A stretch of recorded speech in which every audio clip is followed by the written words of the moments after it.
Hey there. Today, we're building a study guide, kind of like a cheat sheet for understanding culture. We're doing a deep dive on the culture mapping lecture series. Hmm. So get ready to explore PESTLE, Hofstede, the Johari Window, all those frameworks, and then obviously culture mapping itself. Yeah, these tools are great for decoding cultural trends, but it's important to remember they're just the first step.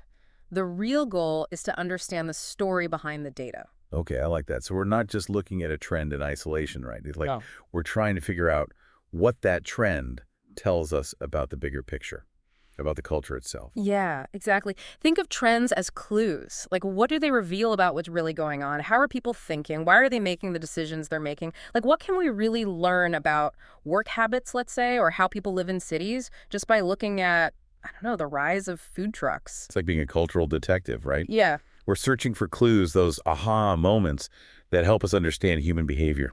And just like detectives, we need to look at everything, not just the numbers. Understanding a culture means understanding its history, its language, its art.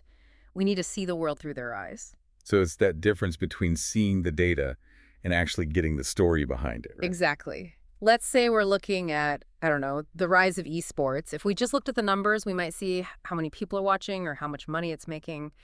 But to really get it, we need to look at the cultural stuff too. Like, how did gaming go from this niche thing to a legitimate sport? What's the deal with streaming and how has that changed things? We need to think about the generation that grew up online and why this appeals to them. We need to connect those dots, right? All those Mm. different pieces of information to see the bigger picture. So where do we even begin? Well, a good place to start is with something called PESTLE. It stands for political, economic, social, technological, legal, and environmental. It helps us break down all those outside factors that influence a trend. Okay, so it's like a checklist, something to make sure we're considering all the forces at play. So using our esports example, what would that look like? Okay, so the P, that's political. We've got to look at government policies, right? Some governments have really embraced esports, like South Korea. They've been amazing. They fund it, they provide infrastructure, they even recognize it as a real sport. And you can see how that's made them a powerhouse in the esports world. So even something as simple as playing video games, it's not so simple after all, right? There are all these other forces at work. Exactly. E is for economics. And the esports industry is huge. We're talking billions of dollars. Think sponsorships, media rights, all that. It's practically a global phenomenon now with its own economy. What about the social side of things? That's our S, social. Esports has built these incredible communities all over the world, people connecting over their love of gaming. It's gone mainstream. No more hiding in the basement. Yeah. Okay, so we've got political, economic, social. What about technological? Well, I mean, tech is everything in esports. High-speed internet, those crazy gaming PCs, streaming. Plus, we're seeing VR and AR popping up, which is just going to blow things wide open. Tech really is changing the game, literally. Okay, L, legal. Ah, yes, the law. Always playing catch up. As esports gets bigger, there are more and more legal questions like intellectual property, contracts for the players, what to do about gambling. It's a work in progress for sure. Like the Wild West, but with more avatars. And finally, environmental. How does that fit in with esports? Well, it might not seem obvious, but there's an environmental impact to consider too. Those gaming rigs use a lot of energy, and then there are data centers. Plus, we need to think about e-waste from old equipment and how sustainable the manufacturing process is. Right, it's a good reminder that we need to be environmentally conscious in the digital world, too. Okay, so PESTLE, that's our tool for looking at the big picture, those external forces. But what about actually understanding the culture itself, like its values? How do we do that? That's where Hofstede's cultural dimensions come in. Think of it like this. They help us compare different cultures. Why do people from different backgrounds react differently to the same trend? This helps us answer that. Instead of just looking at what's happening, we want to understand why it's happening. Right. One of Hofstede's dimensions is called power distance. It measures how comfortable a culture is with hierarchy. Cultures with a high power distance, like a lot of Asian countries, they really respect authority and understand social hierarchy. So in those cultures, something might become trendy because an authority figure endorses it or because it reinforces the existing power structures, right? Yeah, exactly. Another important one is individualism versus collectivism. Individualistic cultures like the US, they prioritize personal goals, being independent, all that. But collectivist cultures, think Latin America or Asia, they really value group harmony. Okay, so a trend that's all about, like, be your own boss, That might work in an individualistic culture, but not so much in a collectivist one. They might prefer something that promotes connection. Exactly.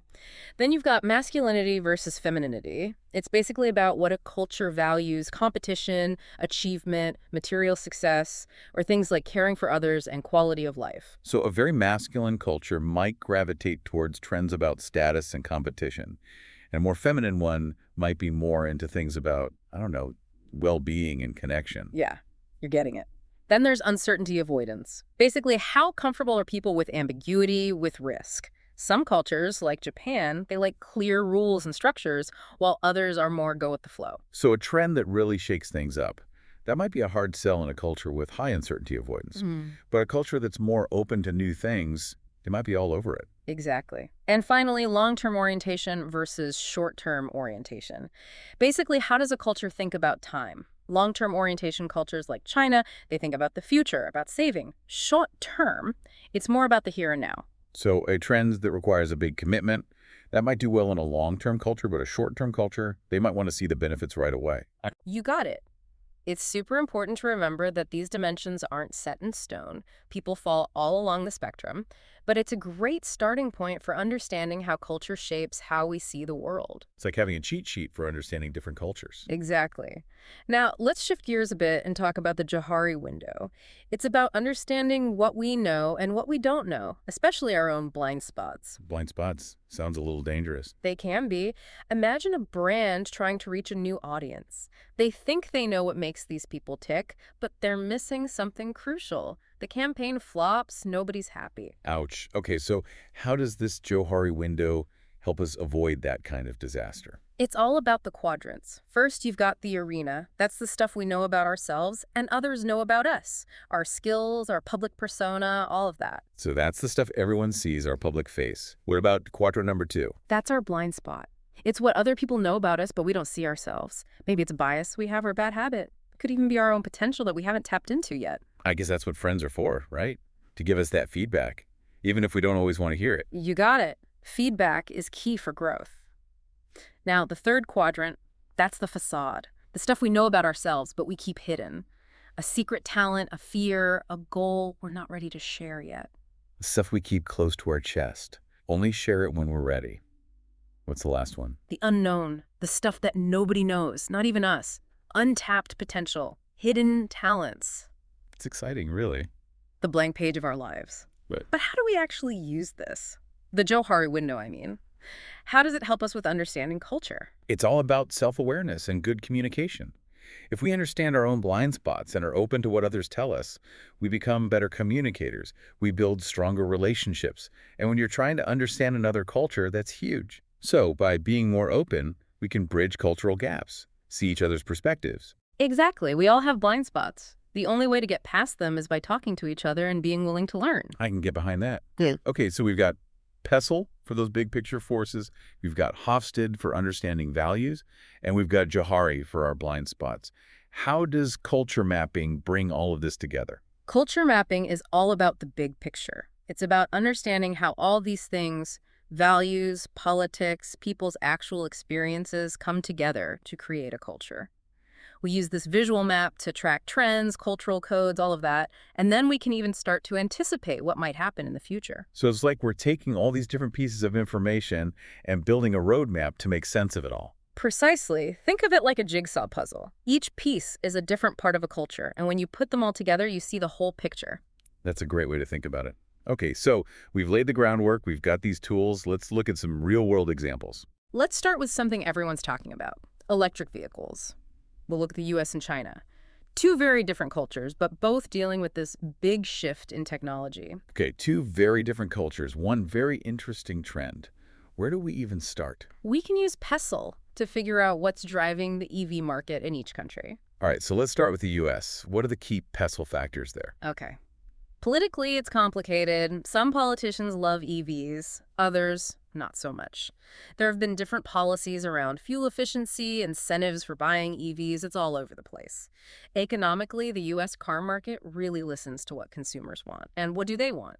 Big cars, SUVs, trucks. That love of big cars. It's pretty ingrained in American culture, isn't it? It's about freedom, the open road, being an individual. Totally.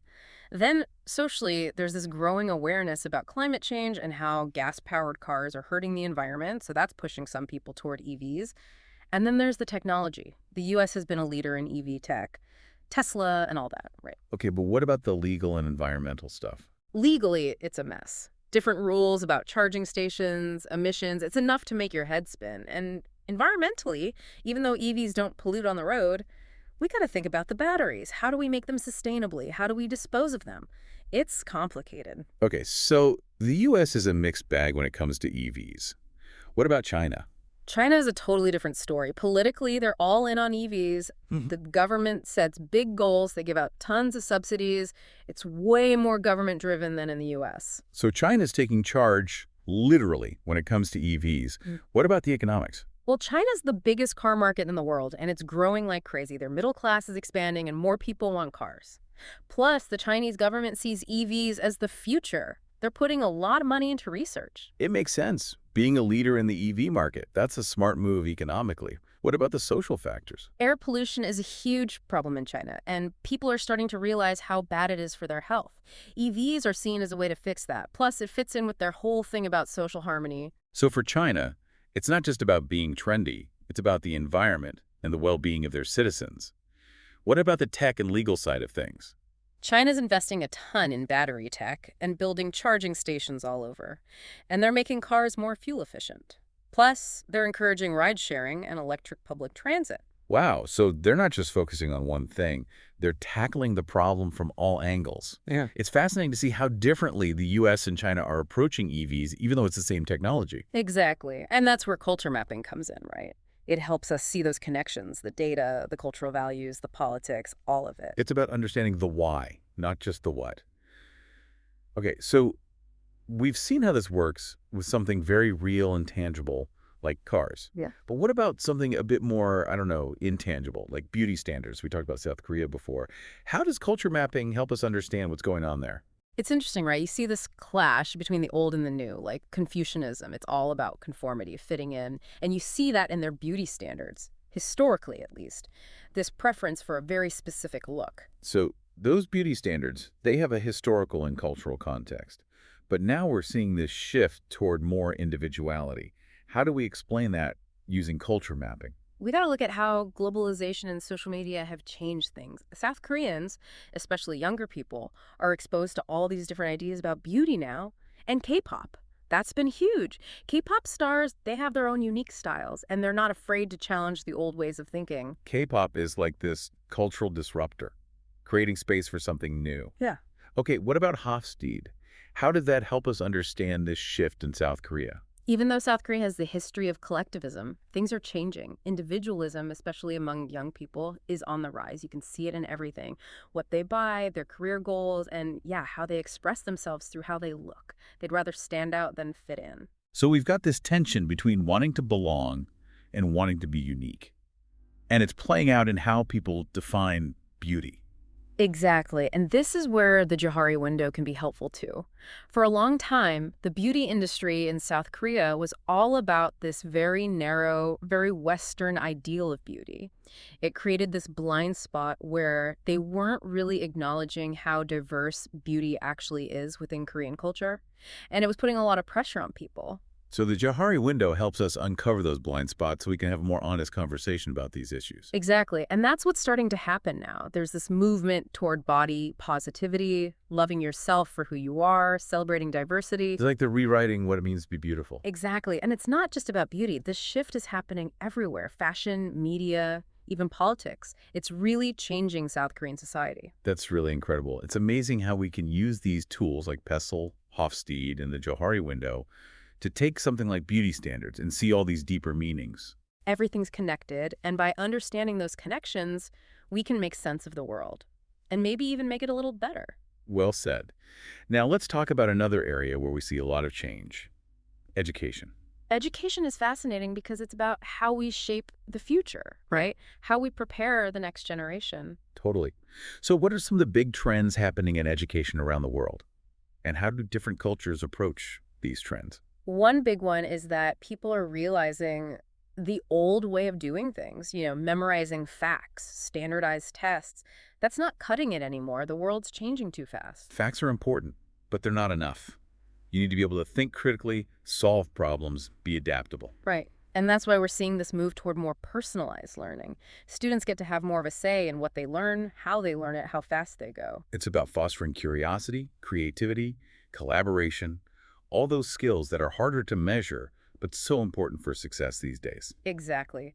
But how these ideas play out in the real world, it depends on the culture. Can you give me some examples? Take Finland, for example.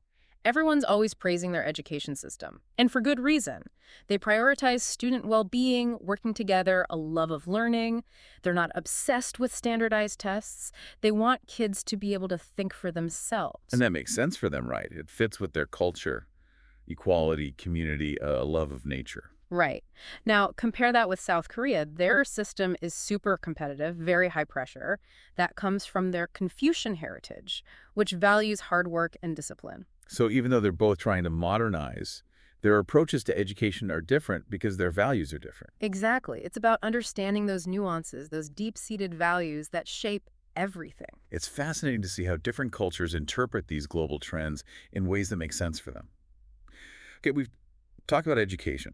What else can we look at through the lens of culture mapping? What about hotels? The hospitality industry in general is really interesting. Okay, hotels.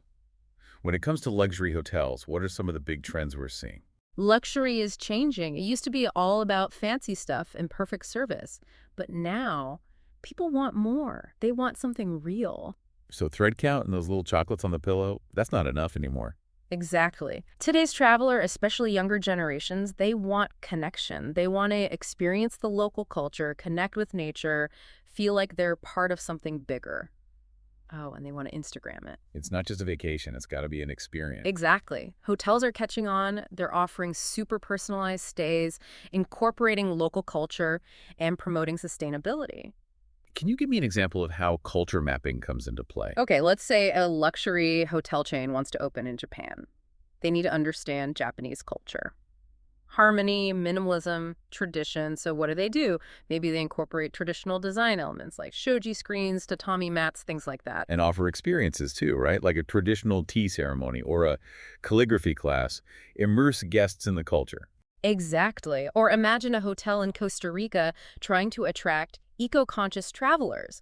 Costa Ricans care about nature, so the hotel might be designed to blend in with the rainforest. They might use local materials. Maybe they offer tours with local guides. It's about creating an experience that resonates with the place and the people. Exactly. And that's what culture mapping is all about, making those connections, understanding those nuances. It's like tailoring a suit, right? Yeah. You want it to fit the person perfectly. Perfect analogy. Speaking of fitting in, let's talk about apartment living. Okay, apartment living. With more people moving to cities, how is that changing how we design and experience these spaces? The old way of thinking about apartments, separate boxes for individual living, that's changing, especially with younger generations. They want community. It's moved from me to we, right? Exactly. Co-living is becoming super popular. Shared kitchens, workspaces, social events, all that, especially in cities with a lot of young professionals. It's like college dorms, but fancier. Right. And there are a lot of reasons for it. Living in cities is expensive, plus more people are working remotely. And let's be honest, loneliness is a real problem, especially for young people. So it's not just about saving money.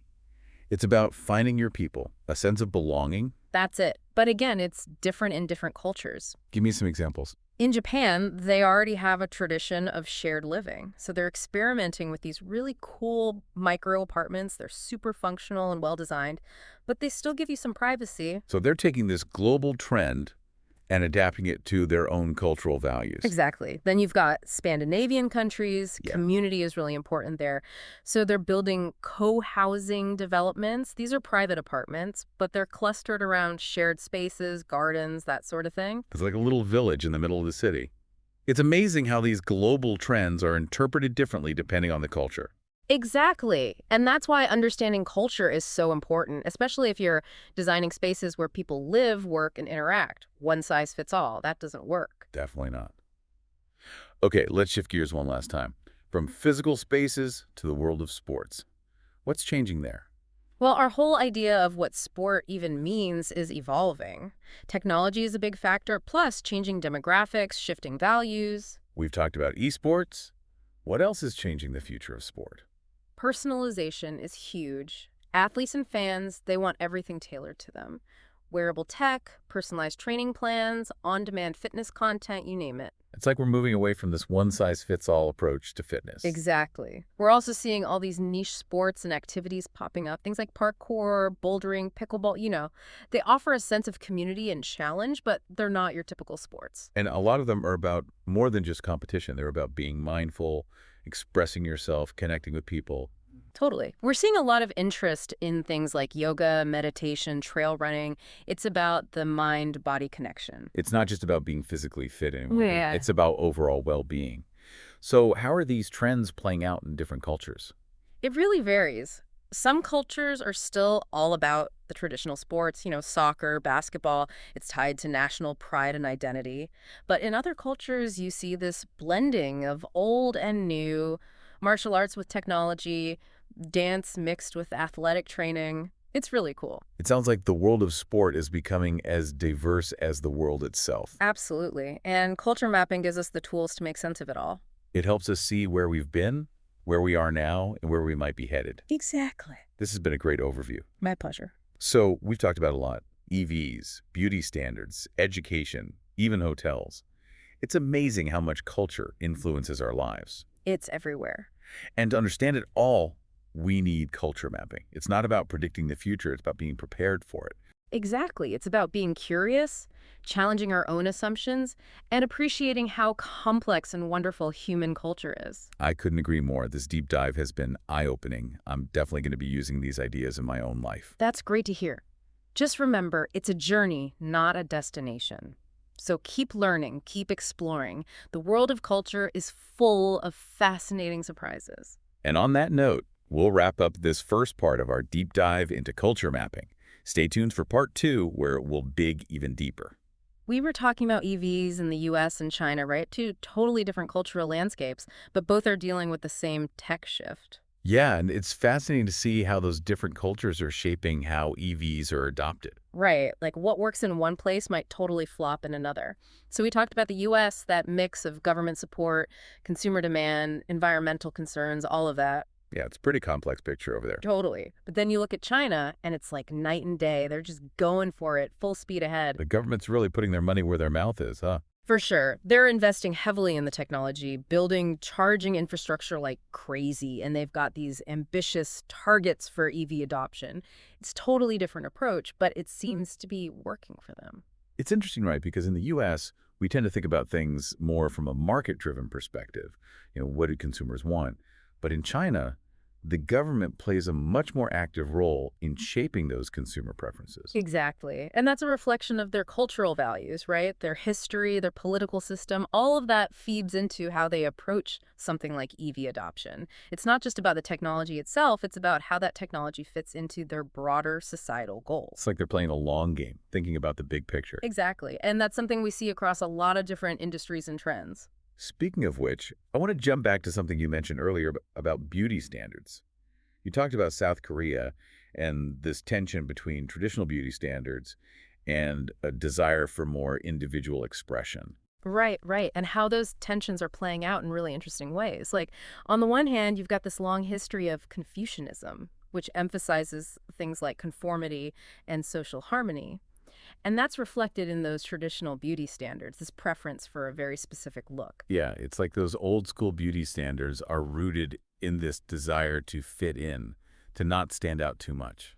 Totally. But then, on the other hand, you've got this new generation that's growing up with globalization, with social media, with K-pop. They're exposed to all these different ideas about beauty, and they're not afraid to experiment, to express their individuality. Yeah, K-pop has been huge in terms of pushing those boundaries, right? It's like they're rewriting the rules of what's considered cool and beautiful. Right. And you can see how that ties into Hofstede's cultural dimensions, like individualism versus collectivism. South Korea traditionally has been a very collectivist culture, but we're seeing that shift, especially among younger generations. They're embracing individualism.